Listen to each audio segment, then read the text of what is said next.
Hello and welcome to Sound Strategic. I'm James Crabtree, Executive Director of IISS Asia here in Singapore, and today's guest host standing in for Mayor Noens. The IISS Shangri-La Dialogue returned in Singapore earlier this month, underlining the importance of in-person defense diplomacy here in Asia. We did one episode of Sound Strategic covering some elements of the dialogue that some of you might have listened to, but there was so much to talk about, we decided to come back for a second. So in this episode, we're going to talk to some of my colleagues in the Singapore office to learn about what they thought stood out at the Shangri-La Dialogue this year. Today, I'm joined by my colleagues, Connelly, Euan, and Lynn Kuok, all three of whom are senior fellows in our office here in Singapore.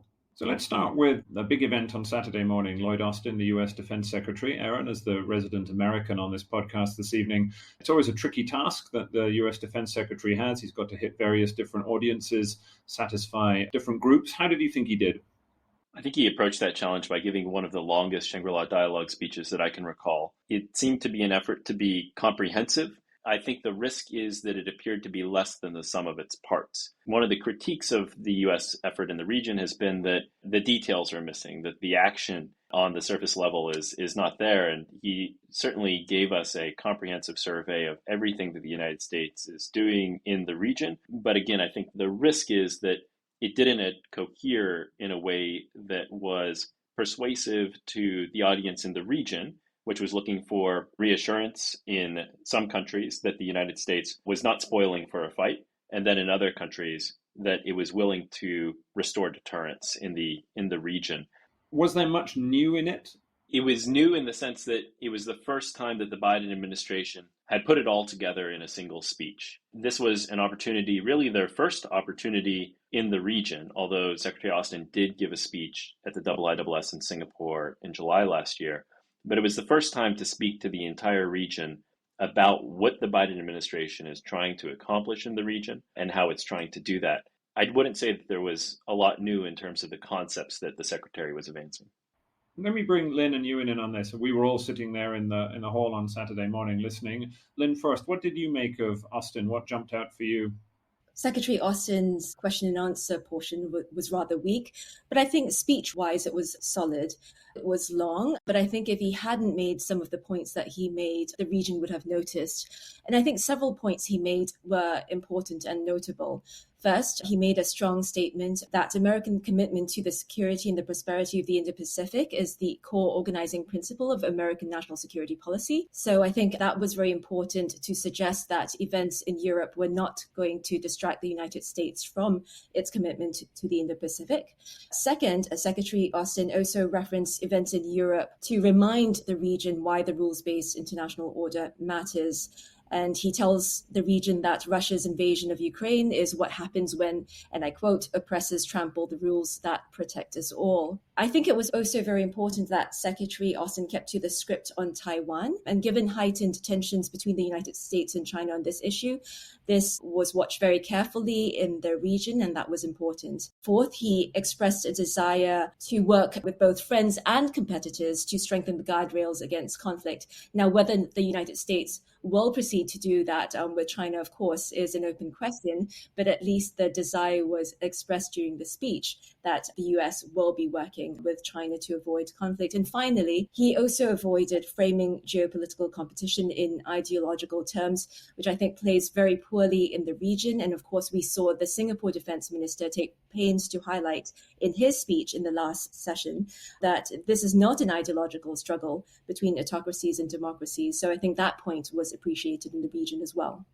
Euan, did you have any thoughts on Lloyd Austin's efforts to explain the Biden administration's policies?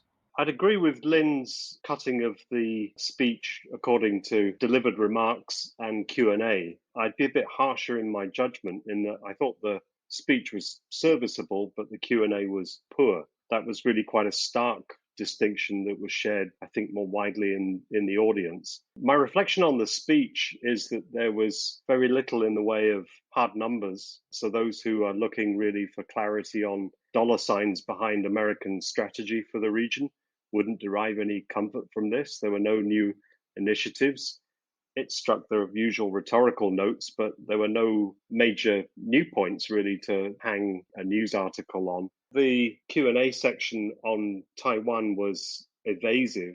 I think it kind of came across as a bit of a stonewall approach when the questions were asked. I think it appeared very risk averse that the secretary didn't want to take that subject on. But there was a kind of broad symmetry between the US and China in not wanting to call each other out by name as well. I think that came across in both General Wei's speech on the Sunday as well as Secretary Austin's, that they were not going to put each other in the frame. Although the rhetoric was high on the Chinese side in other ways, that struck me as notable.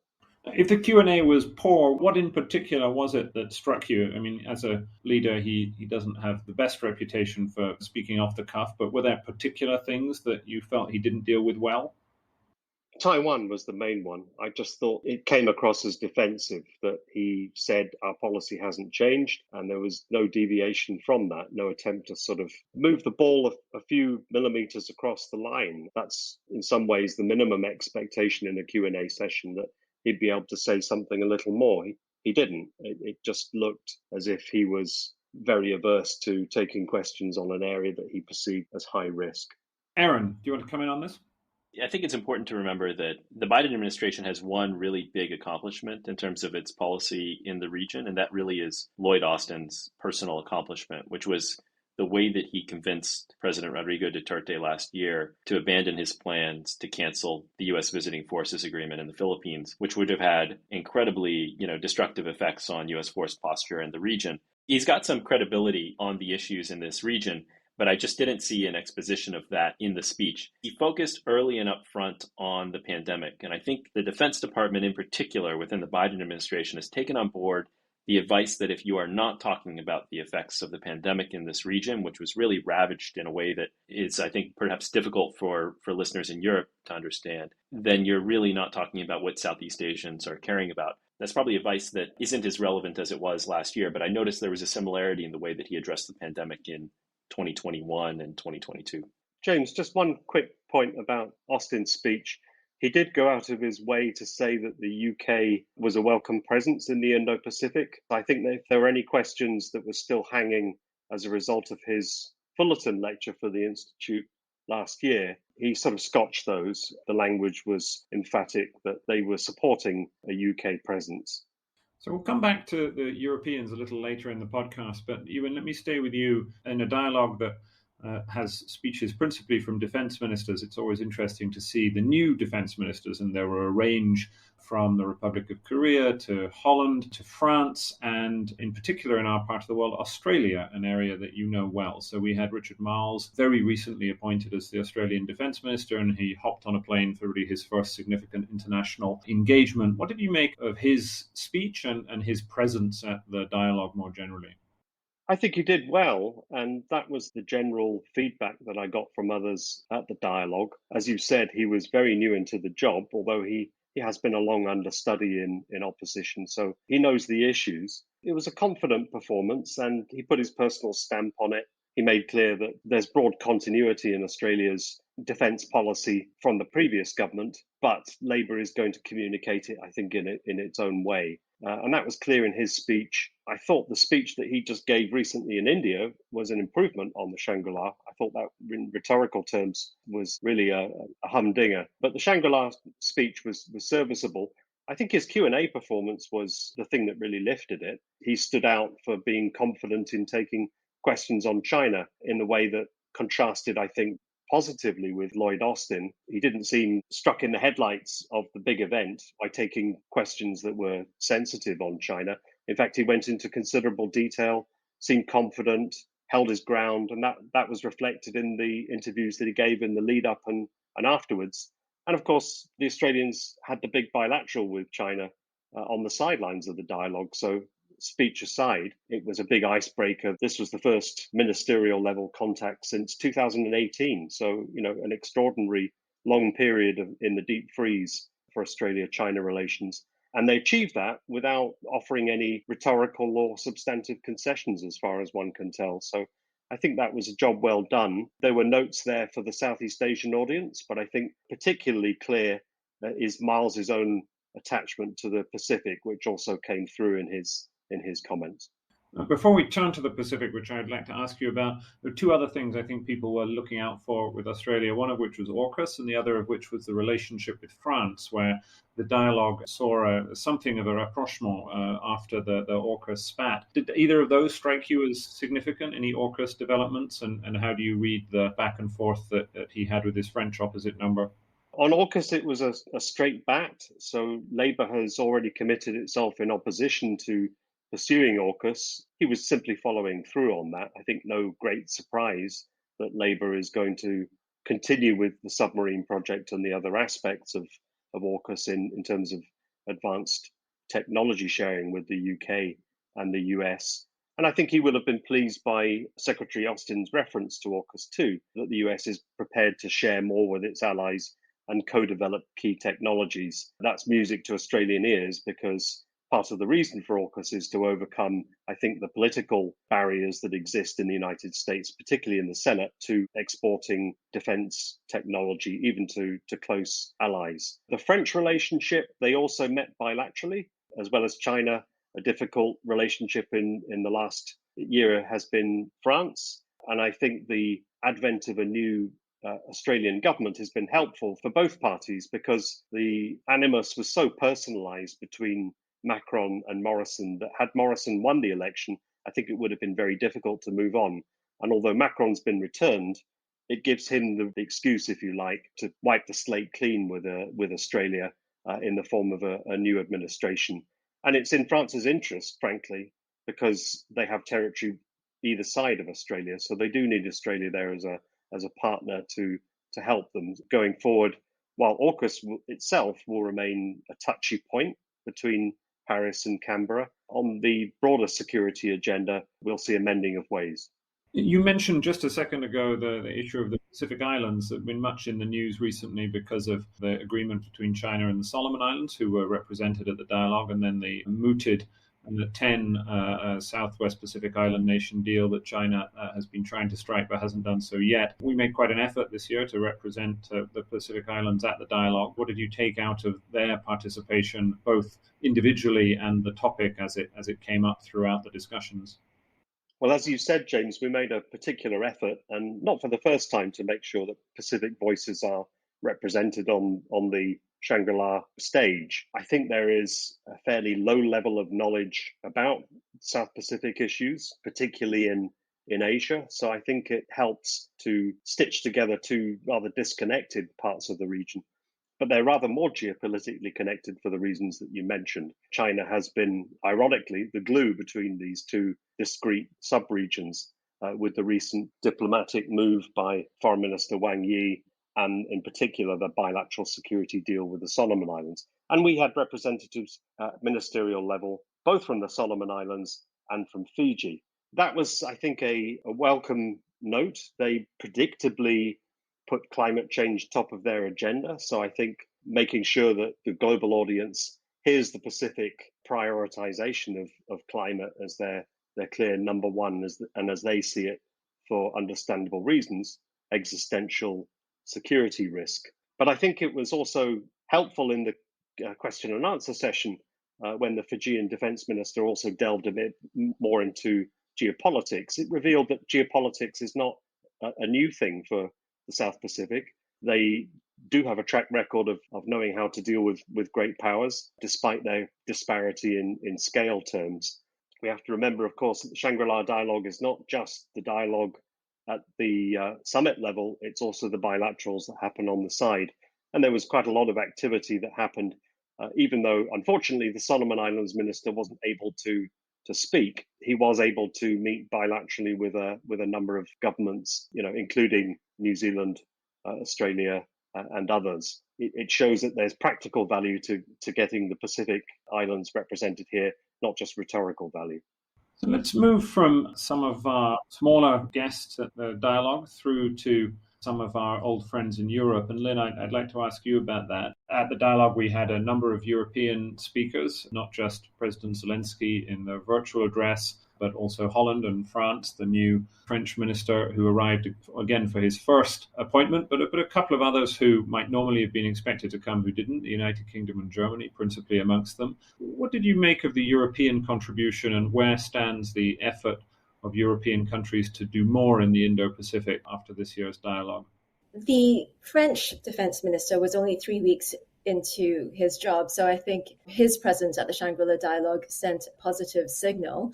And I believe this was the first time that we had the Netherlands defense minister or a Netherlands defense minister speaking in a plenary session at the dialogue. And I think this was quite fitting considering that the Netherlands had in November 2020 joined countries like Germany and France, and subsequently the UK with their Indo-Pacific guidelines. So I thought that was quite a positive signal as well. The speeches by both the European ministers who turned up for the dialogue were, to use Euan's term, serviceable, and I think generally demonstrated, rhetorically at least, commitment to the region. France, because of its territories and extensive EEZ, or exclusive economic zone in the region, and the Netherlands, because of the importance of the rules-based international order. Minister Ollongren, in fact, when asked about whether or not the war in Europe would detract from European countries' commitments to the Indo-Pacific, admitted quite freely that, yes, Europe is at the top of the minds of European countries, and understandably so, but the war in Europe is also a wake-up call to Europe of the threats across the globe and what happens when one allows threats to grow, and therefore underscoring the importance of having the various Indo-Pacific strategies that European countries have come up with. But ultimately, as you suggest, the proof is going to be in the pudding. As you highlighted earlier, we did not have the German defense minister nor the UK defense minister at the dialogue, and perhaps they were the casualties of the war in Europe. So whether or not we'll see greater European commitment moving forward is going to be the billion-dollar question. Let's turn our attention back a little closer to home, given all four of us are based here in Singapore, where the dialogue takes place. We had a range of Southeast Asian ministers speaking at the dialogue, as usual. I wondered if there were any speeches in particular that jumped out at you, and how you felt the Southeast Asian ministers were trying to balance this perennial question of their place in a world of rising great power competition. I wouldn't say any one speech in particular stood out for me. I think it was the totality of the speeches that really struck me, and what it said or did not say that struck me. So if we take a step back, the main challenges in the region are threefold in my mind. First, the intensifying geopolitical competition, which the region complains is squeezing their strategic options. Second, unlawful and coercive Chinese actions. And third, a US that some countries in the region fear is becoming increasingly confrontational vis-a-vis China. Southeast Asian countries, I think, spoke only very broadly about these challenges, if at all. So we heard from the Philippines defense minister, for instance, speak about the global and regional security environment getting more volatile, uncertain, complex, and ambiguous, and how countries were operating under the shadows of geopolitical competition. The Malaysian defense minister avoided all talk of geopolitical competition and instead, quite surprisingly, I think, focused on four challenges: increase in transboundary crime, from border reopenings, the upsurge in online disinformation from terror groups and extremists, the threat of biological warfare, and food security giving rise to instability. So I think many of them were seeking to sidestep the issue of geopolitical competition and, if you will, avoid having to take sides between the United States and China.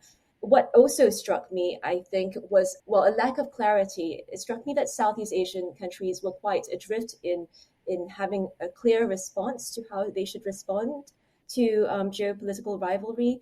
Aaron will be talking about Prabowo, or the Indonesian minister, later. But I think if I could just briefly mention that I thought that perhaps his speech was the clearest in terms of giving a sense of how Indonesia, at the very least, would respond to geopolitical rivalry, and it didn't reassure me at all. He talked about the Asian way, which he suggested had helped keep peace in the region for the last decades. We have a changing geopolitical situation. We have the rise of China. We have increasingly coercive and unlawful actions on China's part, but we haven't had a change in the Asian response to these challenges, nor have we seen the Asian response help in the sense of stopping China's militarization of beaches in the South China Sea, stopping China from encroaching into the exclusive economic zones of various Southeast Asian coastal states, including Indonesia's, nor have we seen China stem its presence, sometimes in the hundreds, of maritime vessels surrounding features occupied or administered by other countries. So I don't have a sense of Southeast Asian countries having a clear idea of how they should navigate the geopolitical competition facing them. So, Aaron, Lynn mentioned Prabowo, the Indonesian defense minister. He did indeed give one of the most colorful and spirited speeches in the dialogue. You're an Indonesianist and you run our Southeast Asia program. And what did you make of Prabowo? What was he trying to do with this speech? And did it surprise you the way that he did it?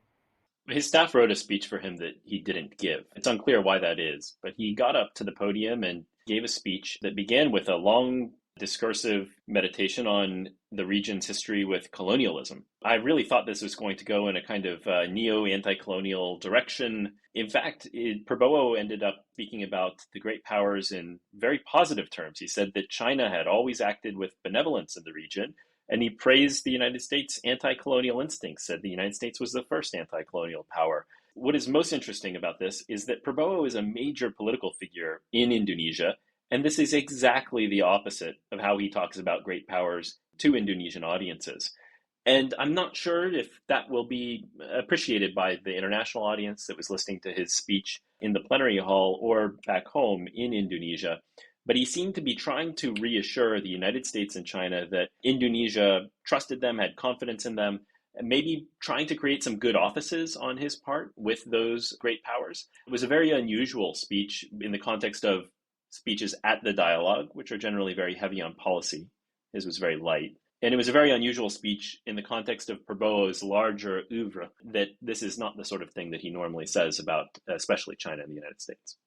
Aaron, let me ask you one final question, which is at the dialogue, we have these separate events called special sessions. Each of the three of you on this podcast chaired one. You chaired one on Myanmar, which is an area that you look at quite a lot in your Southeast Asia programs. What were you trying to do in that session? And do we feel that in our own small way that you made any progress on the complex issue of where next for Myanmar? I know that Myanmar has dropped off the front page in Europe and North America in recent months, but it remains the big issue of armed conflict in Southeast Asia. And it was interesting to note it was a packed hall. We hadn't been informed ahead of time, but Singapore's foreign minister showed up and also ASEAN's Secretary General. It was clear on the panel the divisions within ASEAN about how to approach the crisis, because we had on the one hand, Pampiman Kanchanalak, the special advisor to the foreign minister of Thailand, was a very influential figure there, particularly on Myanmar policy, outlining a strategy of engagement with the junta, encouraging them to hold elections, which Derek Chollet from the United States argued would be a sham. And then on the other hand, you had Saifuddin Abdullah from Malaysia, who was arguing that engagement with the junta was hopeless, and that the ASEAN should try to engage the National Unity Government, which was created as a kind of shadow government in opposition to the coup. And so those divisions within ASEAN were very apparent. And then, of course, we had Derek Chollet from the United States on the panel as well, encouraging the region to move away from its strategy of tentative engagement with the junta. But what was most interesting to me in that session was the interventions from the floor, almost all of which I think, in retrospect, were from Southeast Asians. There was a sort of clear regional divide within the special sessions. The interventions from Thailand in particular demonstrated that while the Thai government has a very clear strategy of engagement, that is increasingly the subject of political debate within Thailand. The opposition has taken the view that that strategy isn't the right one to take and might not work in the long term. And an opposition member of parliament was present and pushed that case. And I thought that was very interesting to see foreign policy, which is not normally a political issue in Thailand, emerge as an issue in that way. And to have that in evidence at the special session was a particularly interesting dynamic. It was a great session. So good.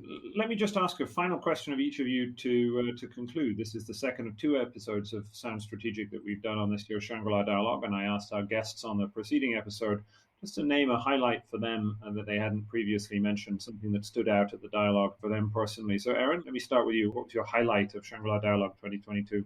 My highlight was one of our Southeast Asian Young Leaders Program delegates, Vic Chen from Vietnam, asking the Chinese defense minister a question about his comments. In his plenary address, he had said that China had never occupied an inch of foreign soil. Vic responded that over 2,000 years, China had invaded Vietnam many times. She, I think assuming good faith, said that she would interpret that as a forward-looking statement and asked whether it was a commitment not to invade Vietnam again in the future.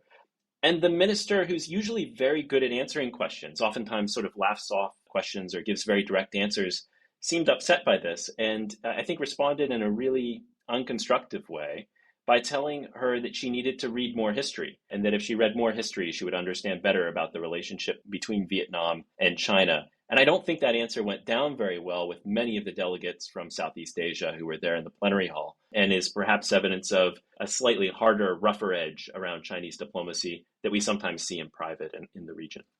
I wouldn't say I had one personal highlight, but what I really loved about the dialogue this year was how the different parts were wove into a very coherent tapestry. I think starting with the Japanese Prime Minister talking about how it's Ukraine today and perhaps East Asia tomorrow, with Zelensky's virtual speech, that he was grateful for international support, but that such support was not just for him and his country, but to keep our world safe. And also the penultimate session on common European and Asian defense and security challenges. I think all of that, together with the various European ministers also speaking throughout these various panels, helped to make the linkages between European and Asian security clearer. And I think that's important, not just in terms of sustaining for the longer term European commitment in the Indo-Pacific, but also in having Asia understand that it has stakes in Europe and what is happening there beyond just food and oil prices, but also its implications for the rules-based order, which was already being undermined in the region, not least by China and its actions in the South China Sea. So I thought that, to me, was one of the best parts about the dialogue. And the second part of the dialogue, if I may, that really moved me was the closing session in the Young Leaders Program that Aaron just mentioned, when I was sharing a session with Singapore Foreign Minister. And, I was afraid that it was the last session of the Young Leaders Program. It had been a very long week and perhaps there would be not enough questions for the minister. But when I asked whether there were any questions, I think almost all 40 hands in the room shot up immediately. So I think that for me was a really heartwarming moment when, you just think about the young leaders' interest and engagement with the region. And I think that bodes very well for the region's security moving forwards.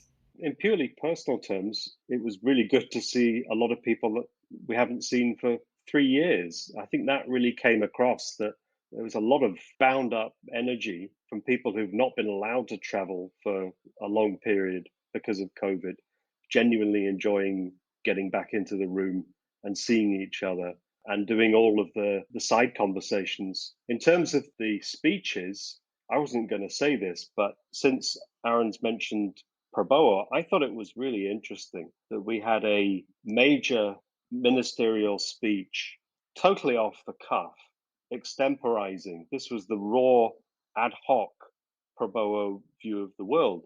No Western defense minister in her or his right mind would have contemplated that. So I think that's really interesting to be witness to that and to be able to sort of analyze it after the fact. I hope we get more of that in future because, there's nothing worse than a defense minister reading out a speech that that they haven't written. This was very much the opposite to that, and that kept it live and interesting.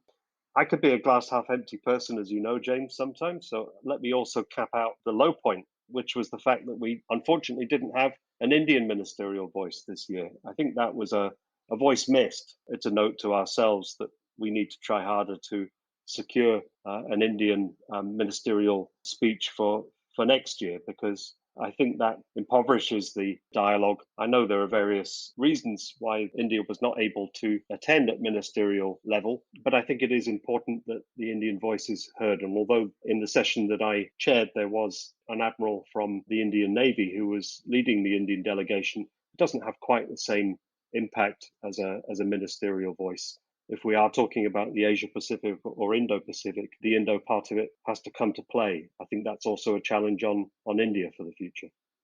Good points, well made. No disagreement from me on that front. So let me conclude the second episode of Sound Strategic on the Shangri-La Dialogue 2022, and we'll look forward to beginning work almost immediately on the next one for next year. But let me say thank you to my guests and my colleagues, Euan Graham, Aaron Connelly, and Lynn Kuok, all senior fellows of one stripe or another in the IISS Asia office in Singapore. And thank you to all of you for listening. We hope you enjoy this episode. For more in-depth analysis, transcripts of the speeches and sessions, and video links so that you can watch them for yourselves of this year's Shangri-La Dialogue, visit the IISS website or check into our social media streams on Twitter and LinkedIn. You'll also find more information in our show notes. As ever, please do follow, rate, and subscribe Sound Strategic wherever you happen to listen to your favorite podcasts to keep up to date with all of our latest episodes. Thank you, and see you next time.